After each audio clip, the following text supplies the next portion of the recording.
Hi and welcome to Nexus. This week we're travelling around Australia showing you some of our favourite tours and travel destinations. So what's on today?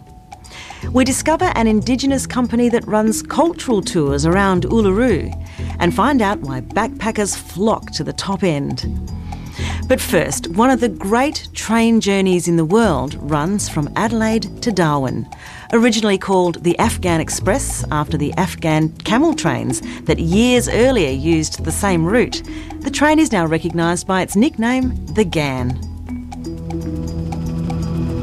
The history of the Ghan can probably be traced back as far as the late 1800s, starting with Charles Sturt's exploration of the centre and reaching the Simpson Desert around 1840, and followed by John McDowell Stewart's exploration of the outback up to the 1870s. And one of the fundamental means of transport back in those days was by bullock train or horseback, but in the centre of Australia in particular using camel trains. Camels were used in the early days by Afghan immigrants. The name of the original Ghan train was in fact the Afghan Express. The original terminology of Afghan Express was subsequently shortened to the Ghan, which is the name that we know the train as to this day. The original Ghan track dates back to 1878 when the then Premier of South Australia, Mr William Jervois, turned the first sod at Port Augusta to commence construction of the first section of the track, which made its way to a place called Government Gums, now known as Farina, and reached there in 1881. It was extended to Maree, went through Maree in 1882 and finally reached Oodnadatta in 1891. It's interesting that Premier Jervois at the time was probably the first one to express a view that the train should be extended to Darwin, and made the statement that he would like to see it before he died.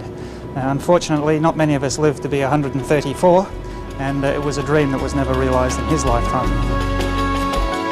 The next stage in the development of the old line to Alice Springs was 1926. That work was completed, construction completed, and the line finally reached Alice Springs in 1929. The original track was an old 3'6" narrow gauge track. Its primary purpose obviously was to open up transport corridors to the centre of Australia to transport goods and services as well as people to the heart of Australia at Alice Springs. It crossed through some terrain that was somewhat unstable. Trips on the train were prone to significant delays, mostly due to flooding, particularly of the Finke River. So it wasn't unknown for the train to be delayed by many, many hours and sometimes as much as whole days in its journey through to Alice Springs. Ultimately, there was a need to replace the old narrow gauge line with a more modern standard gauge line, and the opportunity was taken to reroute it through far more appropriate territory. The new line was ultimately completed to Alice Springs in 1980. In June 1999, the Asia Pacific Transport Consortium was formed to construct the line to Darwin, and in April 2001 the first sod turning ceremony was performed by Prime Minister John Howard at a ceremony held at the Alice Springs railway station. The distance from Adelaide to Darwin is nearly 3,000 kilometres, and the new section built from Alice Springs through to Darwin covered a distance of 1,460 kilometres. It was completed in 30 months of construction and cost $1.3 billion to build. It was an extraordinary engineering feat, and to put it into some perspective, it involved the laying of 2 million sleepers. There were 93 bridges constructed, nearly 1,800 culverts along its route, and it used 100,000 tonnes of pre-stressed concrete. The track is laid with continuously welded rail along the entire length of the section all the way from Alice Springs through to Darwin. The first Ghan to Darwin left Adelaide on the 1st of February of 2004 after the track was completed in September 2003.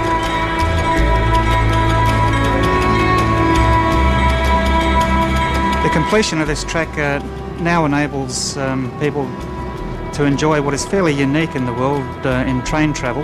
This is the only country that has a long-distance transcontinental journey in both directions, 4,000 kilometres east to west and now 3,000 kilometres north-south.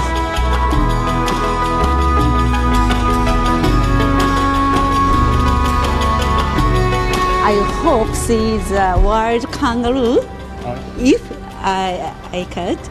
And also I want to meet so many people, or Australian people or another people to talk to.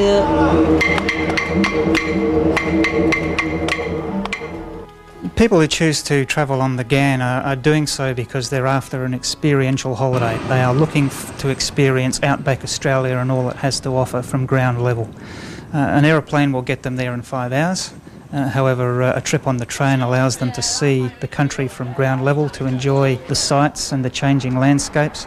It's also a far more relaxing means of travelling. It's particularly popular with our international guests who want to see a lot of outback Australia. It's a very pleasant, comfortable, relaxing way for them to experience that. Because Japan is